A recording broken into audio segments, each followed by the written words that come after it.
Paano kung sa gitna ng paglayo, may makikilala kang magpaparamdam ng tunay na tahanan? Mainit ang simoy ng hangin sa Panglao, Bohol. Ang alon ay banayad, tila humahaplos sa dalampasigan na para bang inaaliw ang bawat pusong sugatan. Si Luna, 27 years old, ay matagal ng kasintahan ni Marco.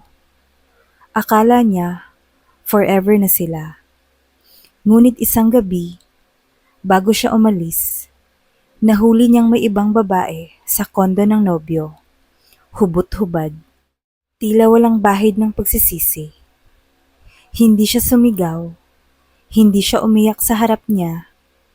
Tumalikod lang siya, nag-impake, at kinabukasan, lumipad patungong Bohol. Samantala, si Mira, 29 years old, ay kakapasa lang sa board exam bilang architect. Pero ang tagumpay niya ay natabunan ng paninira ng nobyong si Paulo, isang seloso't agresibong lalaki. Sinisigawan siya, sinasaktan ng salita, at pinipigilan sa lahat ng bagay. Hanggang sa dumating ang isang gabi na hindi na siya makahinga sa relasyon. Tumakas si Mira, literal. Sumakay ng ferry mula Cebu at nag-book ng solo trip sa Bohol para lang makawala. Hindi nila alam, sa Bohol nila mahahanap ang kapayapaan at ang isa't isa.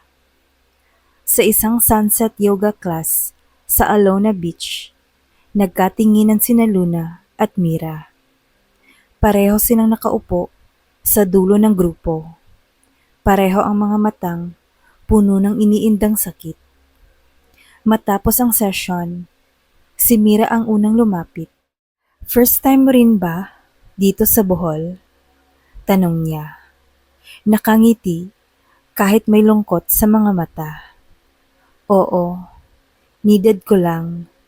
Konting reset," sagot ni Luna. Nagkasundo silang sabay mag-dinner sa isang seafood grill sa gilid ng dalampasigan. Habang kumakain ng inihaw na pusit, nagbukas sila ng mga kwento. Hindi agad lahat, pero sapat para malaman nilang pareho silang nasaktan. "Break na kayo?" tanong ni Mira. "Hindi ko alam. Umalis lang ako," ani Luna. "Ikaw?" "Siguro, break na rin. Kasi, kung hindi, baka mawala ako sa sarili ko." Tumahimik sila sandali, habang ang alon ay tila umaayon sa damdamin nila. Kinabukasan, sabay silang nag-island hopping sa Virgin Island habang naglalakad sa sandbar. Hindi na mapigilan ni Luna ang mapangiti sa tuwing titingin kay Mira. Mabilis magpatawa si Mira. May mata na parang nakakaunawa kahit walang salitang binibitawan. Sa balikasag, habang nag-snorkeling, sinabayan ni Luna si Mira sa paglangoy. Sa ilalim ng tubig, kahit walang salita, dama ang koneksyon. Pagbalik sa bangka, binigyan ni Mira si Luna ng tuwalya. "Alam mo, Luna," mahina ang boses niya habang nakatingin sa dagat. "Hindi ko inakala na sa ganitong trip may makikilalang ikaw." Napangiti si Luna at sa unang pagkakataon, mula nang masaktan, kinilig siya. Sa ikatlong araw, hindi na sila mapaghiwalay. Sabay kumakain ng breakfast, sabay naglalakad sa mga bangin ng Anda, sabay nagtatawanan sa harap ng silid. Pero hindi maiiwasang bumalik ang realidad. Tumatawag si Marco. Nagpaparamdam si Paulo. Hanggang isang gabi, habang nasa tabing dagat, lumapit si Luna kay Mira. Alam kong may nararamdaman na ako para sa'yo. Pero paano kung bumalik si Marco at humingi ng tawad? Tumingin si Mira sa kanya, mata sa mata. Sasaktan mo lang ulit ang sarili mo. Pero kung hindi mo pa siya kayang bitawan, hindi ko ipipilit ang sarili ko. Tahimik si Luna. Ang totoo, natatakot siyang bitawan ang nakasanayan. Kinabukasan, si Mira ang hindi sumipot sa breakfast. Naiwan si Luna sa mesa, malungkot. Pagkatapos ng ilang oras, tumanggap siya ng mensahe. Hindi ako aalis ng Bohol, pero gusto ko na sa susunod na makita mo ko, pinili mo ang sarili mo. Hindi ako makikipag-agawan sa lalaking hindi ka kayang alagaan. Pinuntahan ni Luna ang cliff sa Danau, kung saan madalas silang umupo ni Mira. Doon niya tinawagan si Marco. Hindi mo na kailangang humingi ng tawad kasi hindi ko na kailangan ng paliwanag. Pinili ko na ang sarili ko. Sabi niya sa luhaang tinig. Pagkatapos, naglakad siya. Mas magaan, mas malinaw.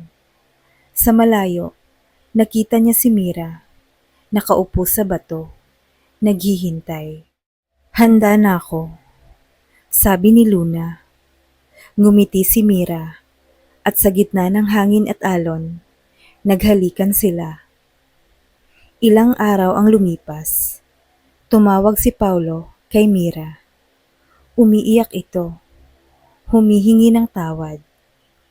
Paulo, sabi ni Mira, maraming salamat sa lahat, pero hindi na ako babalik. Kasi, ngayon, natagpuan ko na ang sarili kong masaya, at hindi mo yun kailanman nabigay.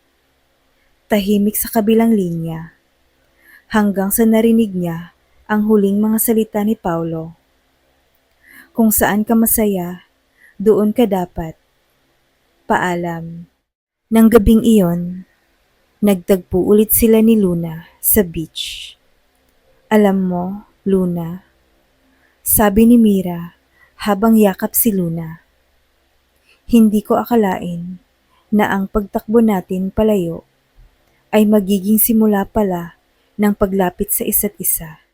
Huwag kang matakot lumayo sa mga taong sumasakal sa'yo. Kasi minsan, sa kalayaan mo, mahahanap ang pagmamahal na hindi mo kailanman naranasan. Ang mga aral sa kwento na to, walang mali sa pagpili ng sarili. Hindi mo obligasyong manatili sa relasyong nananakit. Ang tunay na pag-ibig ay hindi dapat ilaban sa sakit. Minsan, ang pag-ibig ay matatagpuan sa lugar na hindi mo inaasahan at sa taong hindi mo naisip na mamahalin mo. Ang mga bakas ng kahapon ay pwedeng hugasan ng alon, basta handa kang magpaagos sa panibagong simula. Thank you for watching. Please don't forget to like and subscribe. Bye.